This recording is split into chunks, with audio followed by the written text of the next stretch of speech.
தமிழக முதலமைச்சர் மாண்புமிகு திரு விஜய் அவர்கள் கர்நாடகாவுக்கு செல்லக்கூடாது,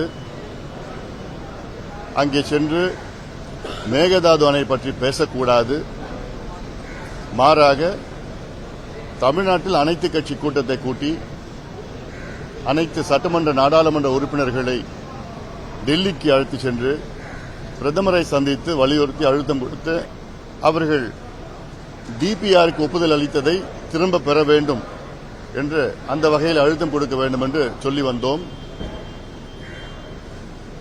அதே வேளையில் இன்று கர்நாடகா முதலமைச்சர் திரு சிவகுமார் அவர்கள் இப்பொழுது சூழல் சரியில்லை, இப்பொழுது முதலமைச்சர் விஜய் அவர்கள் அங்கே வர வேண்டாம் என்று ஒரு கோரிக்கை வைத்திருக்கின்றார். கர்நாடக அரசு அவர்களுடைய கர்நாடகாவில் உள்ள அணைகளில் இன்று கொள்ளளவு 68 டிஎம்சி 4 அணைகளில் கடந்த 20 நாட்களில் 2 முறை மத்தியில் Kaveri water management board Karnataka அரசு உடனடியாக தண்ணீரை திறந்துவிட வேண்டும் என்று சொன்னார்கள். இந்த 20 நாட்களில் 2 முறை சொல்லியும் எங்களிடம் தண்ணீர் இல்லை என்று பொய்யை சொல்லி காவிரி நடுவர் மன்றம் இறுதி தீர்ப்பு, உச்சநீதிமன்றம் இறுதி தீர்ப்பு, அதற்கேற்ப அந்த டைம் டேபிள் படி ஜூன் மாதம் தமிழகத்திற்கு 9.1 டிஎம்சி கொடுத்திருக்கணும். ஆனால் கிடைச்சது 2.1 டிஎம்சி. ஜூலை மாதம் 32 டிஎம்சி தண்ணீரை கர்நாடகா கொடுத்திருக்கணும் காவிரி மூலமாக, நமக்கு கிடைச்சது 0.4 டிஎம்சி. மத்திய அரசும் சொல்லி, மத்திய நீர்வளத்துறை அமைச்சகத்தையும் சொல்லி, உச்சநீதிமன்றம் தீர்ப்பு இருக்கு, ஆனால் எதையும் கர்நாடக அரசு மதிக்கவில்லை. இப்படி மதிக்காத கர்நாடக அரசிடம் போய் பேசுவது பிரயோஜனப்படாது. இங்கே காவிரியில தண்ணி வரல, மேட்டூர் அணை ஜூன் 12 திறந்திருக்கணும், இன்னைக்கு வரைக்கும் திறக்கல. நாளைக்கு ஆகஸ்ட் 1, குறுவை சாகுபடி போயிடுச்சு, முடிஞ்சு போயிடுச்சு. அடுத்து சம்பாவுக்கு தண்ணி இருக்குமான்னு தெரியல. மேட்டூர் அணையில சுத்தமா தண்ணி கிடையாது. ஆனா கர்நாடக அணையில் 67 டிஎம்சி இருக்கு. ஒரு நல்லிணக்கத்திற்காக ஒரு 10 டிஎம்சி நாங்க திறந்து விடுறோம் அப்படின்னு சொன்னா அதுவும் இல்லை. அப்போ எதைத்தான் நம்புவாங்க, எதைத்தான் மதிப்பாங்க கர்நாடகாவில்? இந்த சூழலில் பேச்சுவார்த்தை என்ன போய் பேச போறாங்க? மேகதாது அணையை வேண்டாம்னு சொல்லிடாச்சு. அது சம்பந்தமா என்ன பேசுவதுக்கு என்ன இருக்குன்னு தெரியல எங்களுக்கு. அடுத்தது, நேத்து மாநிலங்களவையில் என்னுடைய கேள்விக்கு பதில் அளித்த மத்திய சுற்றுச்சூழல் அமைச்சகம், வனத்துறை சுற்றுச்சூழல் அமைச்சகத்தில் நான் கேள்வி கேட்டிருந்தேன். மத்திய அரசு என்வைரன்மெண்டல் கிளியரன்ஸ் கொடுத்திருக்கிறாங்களான்னு கேள்வி கேட்டிருந்தேன். அதுக்கு பதில் என்னன்னா, 2019 அங்க ஒரு ப்ரொபோசல் கொடுத்திருக்காங்க கர்நாடக அரசு. ஆனால் அந்த ப்ரொபோசல்ல இரு மாநிலங்கள் பிரச்சனைனால அதை நாங்கள் திருப்பி அனுப்பிச்சிட்டோம். அது இல்லாம டிபிஆர் வரல, புதிய டிபிஆர் வரல, எல்லாம் இந்த காரணத்தால நாங்க இது என்வைரன்மெண்ட் கிளியரன்ஸ் கொடுக்கல அப்படின்னு சொல்லியிருக்கிறாங்க.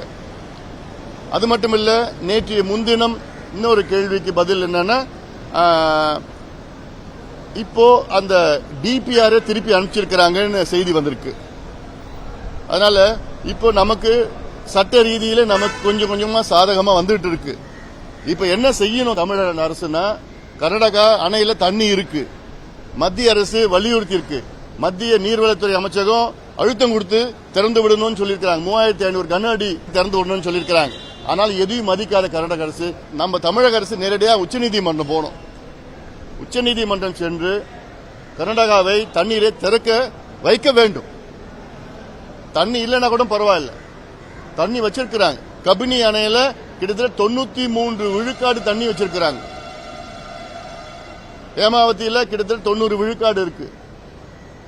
ஆக 67 டிஎம்சி வச்சிருக்கிறாங்க, 68 டிஎம்சி வச்சிருக்கிறாங்க. அதுல ஒரு 10 டிஎம்சி கூட கொடுக்க முடியாதா? தென்மேற்கு வந்திருக்கு, இன்னும் கொஞ்சம் நல்ல மழை வரப்போகுது. ஆனாலும் அப்போ மழை வரப்போகுதுன்னு அப்படி திட்டமிட்டும் ஆனாலும் கொடுக்க மாட்டாங்க. மத்தியில் என்ன சொல்லியிருக்காங்கன்னா வர தண்ணி கர்நாடகா அணையில வர தண்ணியில 1/6 தான் திறந்து விட சொல்றாங்க. 1/6 தான் திறந்து விட சொல்றாங்க. அதுக்கே எங்களால் முடியாதுன்னு சொல்லிட்டு இருக்காங்க. வேண்டுமென்றே அங்க ஒரு பதட்டமான சூழலை உருவாக்க திட்டமிட்டு இருக்கிறாங்க. இதெல்லாம் நல்லதுக்கு இல்லை. இந்தியாவில் இருக்கிற ஒரு மாநிலம் இந்தியாவின் இறையாண்மையை எதிர்த்து கர்நாடக அரசு செயல்பட்டு கொண்டு இருப்பதாக ஒரு சூழல் வந்திருக்கு. நாளைக்கு நமக்கும் அவங்களுக்கும் பிரச்சனை, நமக்கும் அவங்களும் சட்டம் ஒழுங்கு, அங்க இருக்கிற தமிழர்களுக்கு பிரச்சனை, இப்படி எல்லாம் தூண்டி விட்டு பிரச்சனையை உருவாக்குவது அது திட்டமிட்டு பண்ணிட்டு இருக்கிறாங்க. ஒருபொழுதும் மேகதாது வரப்போறது கிடையாது, வர விட போறது கிடையாது. அதுக்கு சட்ட போராட்டம் தான் பண்ணணும். அரசியல் போராட்டம்னா நம்ம மத்தியில் போய் பார்த்து ஒன்று ஒன்றா எக்ஸ்பிளைன் பண்ணி நம்ம பண்ணணும். அதில் அதனால இந்த வகையில் தமிழக அரசுடைய அணுகுமுறை இருக்க வேண்டும்.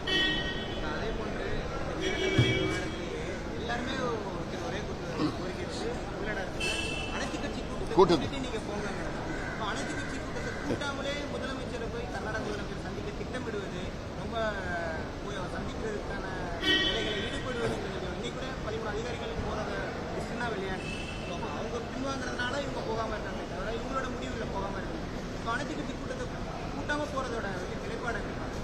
அதாவது இப்போ காவிரி என்பது ஏதோ ஒரு டிவிகே பிரச்சனை கிடையாது, ஆளுங்கட்சி பிரச்சனை கிடையாது.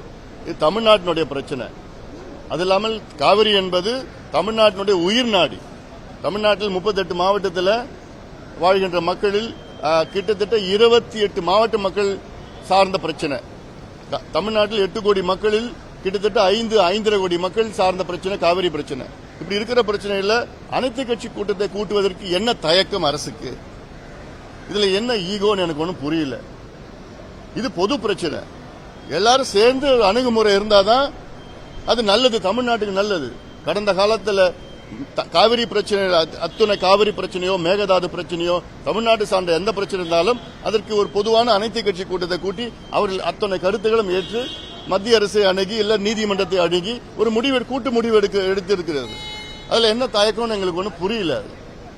அதனால தமிழக அரசு அணுகுமுறையை மாற்றிக்கொள்ள வேண்டும். நிச்சயமாக அனைத்து கட்சி கூட்டத்தை கூட்ட வேண்டும். இப்ப என்ன சில கட்சிகள் நாங்க கூட்டுறோம் கட்சிகள் மற்ற கட்சிகள் கூட்டத்தை கூட்டினா அதற்கு ஒரு எப்படி சொல்றது, ஒரு பலு இருக்காது. அதுக்கு அரசாங்கம் கூட்டினாச்சுன்னா தான் அதுக்கு நல்ல ஒரு பலு இருக்கும். அதுக்கு தகுந்த மாதிரி ஒரு முடிவெடுத்து ஒருமனதாக முடிவெடுத்து அதுக்கு அப்புறம் நம்ம மத்தியில போய் அழுத்தம் கொடுத்து தண்ணி திறந்து விடணும்னா என்ன பண்ண போறாங்க? மத்திய அரசு தானே போய் பார்க்கணும், அங்கதானே அழுத்தம் கொடுக்கணும், நீதிமன்றம் போகணும், மத்திய அரசு போய் போகணும். கர்நாடகா போய் கேட்டு திறந்து விடுங்க, தண்ணி திறந்து விட போறாங்களா என்ன? இன்னும் அறிவிப்பு கூட வரலையே. இங்க அறிவிப்பு போறாங்களா இல்லையானே தெரியல. அது என்ன ரகசியம்னு எனக்கு ஒன்றும் புரியல. அதான் சொல்றேன், என்ன ரகசியம் இது? நீங்க போறீங்கன்னா போறீங்கன்னு சொல்லுங்க, போலன்னா போலன்னு சொல்லுங்க. எதுவும் இல்லாம அங்க இருக்கிற முதலமைச்சர் சொல்றாரு இப்ப வர வேண்டாம்னு சொல்றாருன்னா அப்ப நீங்க ரகசியமா பேசிட்டு இருக்கீங்களா? இதுல என்ன ரகசியம் இருக்கு? ஒண்ணு வெளிப்படையா இது ஒரு முதலமைச்சர் இன்னொரு முதலமைச்சரை பாக்குறது ரகசியம் ஒண்ணும் கிடையாது.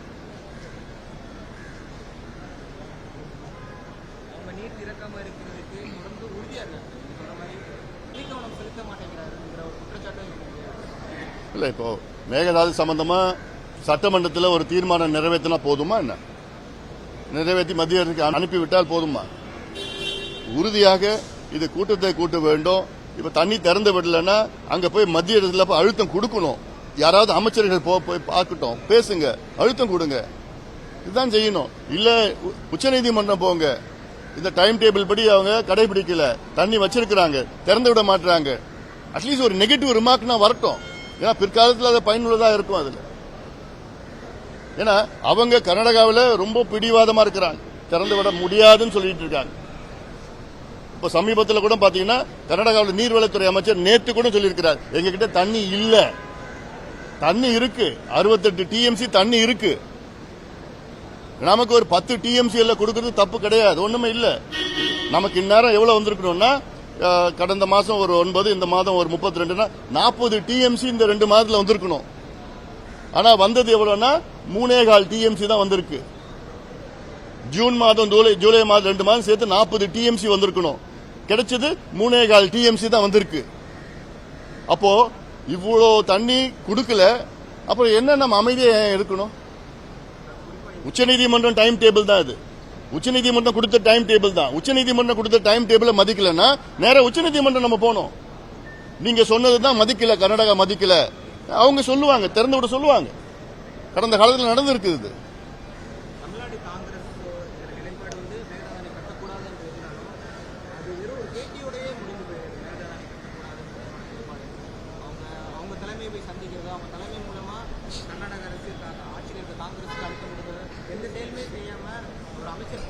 ஏங்க அவங்கள பத்தி பேசி நேரத்தை வீணாக்காதீங்க. எவ்வளவு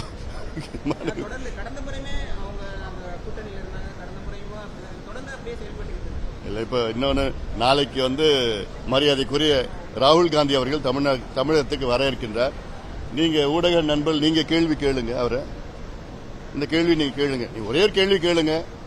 நீங்க அந்தமான் தீவுல இருக்கிற கிரேட் நிக்கோபார் திட்டத்தை நீங்க எதிர்க்கிறீங்க.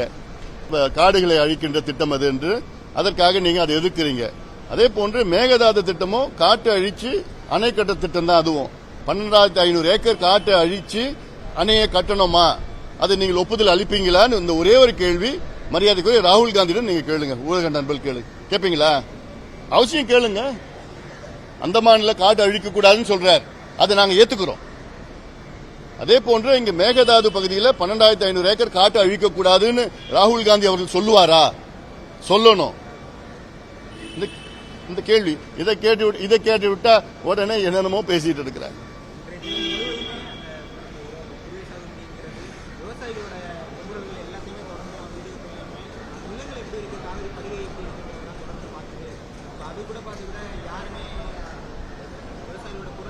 நிச்சயமா அதாவது முதலமைச்சர் அவ்வளவு விவசாயிகள் முதலமைச்சருக்கு வாக்களிச்சாங்க, இந்த தேர்தலில் வாக்களிச்சாங்க.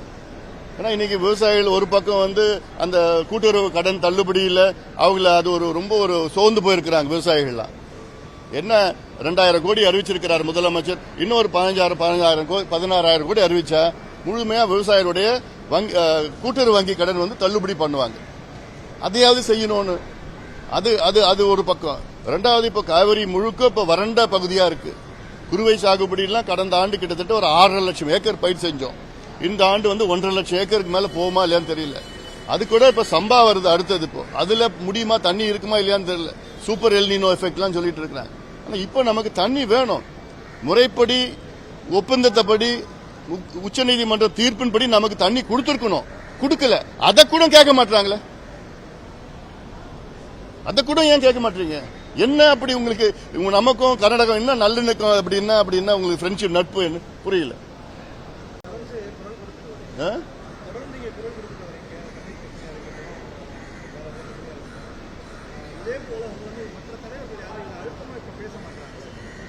அது நீங்க அவங்க கிட்ட போய் கேட்கணும். ஏன்னா இது நான் பேசுறது ஏதோ எனக்கு ஒரு அரசியல் அப்படிலாம் இல்லை. எனக்கு தமிழ்நாட்டு மக்கள் நலம் பெற வேணும். என்னென்ன பிரச்சனை இருக்குதா தமிழ்நாட்டு பிரச்சனை இப்ப இன்னைக்கு இருக்கிற சூழல் மேகதாது பிரச்சனை தான் நம்பர் 1 பிரச்சனை இப்போதைக்கு இருக்கிற பிரச்சனை தமிழ்நாட்டில். ஏன்னா இப்ப இருக்கிற காவிரி டெல்டாவில் விவசாயிகள் இன்னைக்கு மிகப்பெரிய அளவில் பாதிப்பு. இப்போ இந்த ஒரு மாதத்துல அரிசி விலை 10 ரூபாய் ஏற்றிருக்கிறாங்க.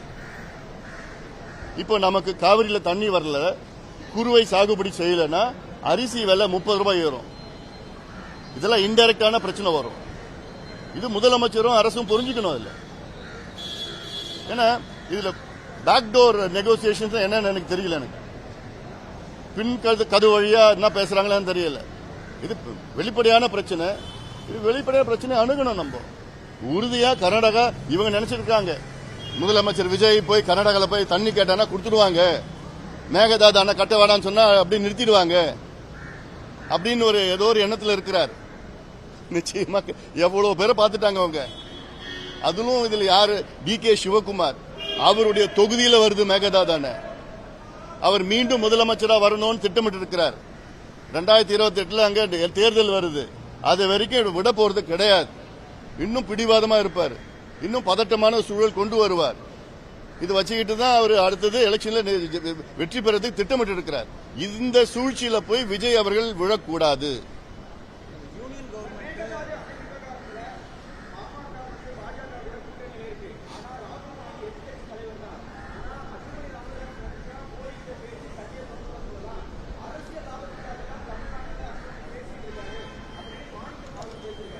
நான் பல முறை சொல்லியாச்சு, பேசியாச்சு. நான் கேட்கறது என்னன்னா, எல்லாம் கூட்டா நம்ம போய் மோடி அவர்களை பார்க்கலாம், பிரதமர் அவர்களை பார்க்கலாம், எல்லாம் வாங்கன்னு தான் சொல்லிட்டு இருக்கிறேன். அது முதலமைச்சர் தலைமையில போய் பார்த்தா இன்னும் அழுத்தம் கொடுக்கும். இந்த ஒரு அன்புமணி போய் நேரா போய் பார்த்து பேசி ஒன்னும் ஆக போறது கிடையாது. அதே போன்று ராகுல் காந்தி அவர்களிடம் நான் கேட்கிற கேள்வி என்னன்னா, நீங்க வனத்தை அழிக்க கூடாதுன்னு சொல்றீங்க, காட்டை அழிக்க கூடாதுன்னு சொல்றீங்க. அந்த கருத்தை நானும் ஏத்துக்கிறேன். அந்தமான்ல காற்று அழிக்க கூடாதுன்னு சொல்லிருக்கீங்க. அதே போன்று இங்க மேகதாது அணை கட்டுறப்போ கிட்டத்தட்ட 12,500 ஏக்கர் காட்டை அழிக்கிறத திட்டம். அது இந்த காட்டையும் அழிக்க கூடாதுன்னு ராகுல் காந்தி சொல்லுவாரான்னு தான் நான் கேட்கிறேன். அது இது மேகதாது பிரச்சனை, அது வேற பிரச்சனை.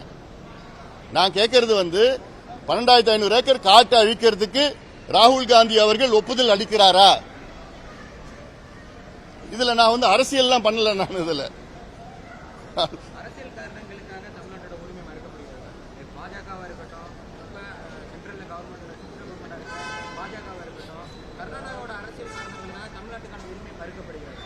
இப்போ நானும் பாஜக அரசே நான் கடுமையான விமர்சனம் பண்ணிட்டு இருக்கிறேன். இந்த மேகதாது பிரச்சனையில, காவிரி பிரச்சனையில நான் செய்யாமலாம் இல்ல. இதுல பிஜேபியும் சரி, காங்கிரசும் சரி, ரெண்டு பேரும் சூழ்ச்சி செஞ்சுதான் இந்த மேகதாது பிரச்சனையில கையாளுறாங்கன்னு நான் வெளிப்படையாக தான் சொல்லிட்டு இருக்கிறேன். மறைமுகமா நான் சொல்லலையே. நான் ஏன்னா சட்டம் இருக்குது, அக்ரிமெண்ட் இருக்குது, உச்சநீதிமன்ற தீர்ப்பு இருக்கு, எல்லாம் இருக்கு. அதை மீறி எப்படி இவங்க டிபிஆருக்கு விரிவான திட்ட அறிக்கை சொல்லி டீடைல் ப்ராஜெக்ட் ரிப்போர்ட் அதுக்கு எப்படி மத்திய அரசு அனுமதி கொடுத்தாங்க? தப்பு. தமிழ்நாடு அனுமதி இல்லாம அங்க மத்திய அரசு அனுமதி கொடுக்க கூடாது. அந்த வகையில தான் நான் வெளிப்படையா நான் பேசிட்டு தான் இருக்கிறேன். நான் இது ஏதோ நான் ராகுல் காந்தி பத்தி பேசுறோனோ, காங்கிரஸ் பத்தி பேசுறோம், அதெல்லாம் வேற இதெல்லாம்.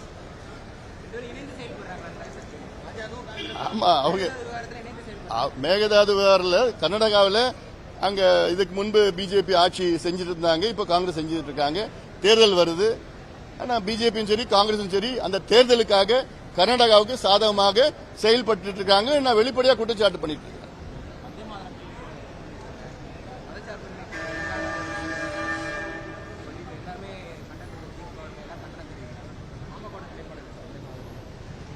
எதையுமே திணிக்க கூடாது. அது மக்கள் அவங்களா தானா ஏத்துக்கணும், அவ்வளவுதான். எதுவுமே திணிக்க கூடாது.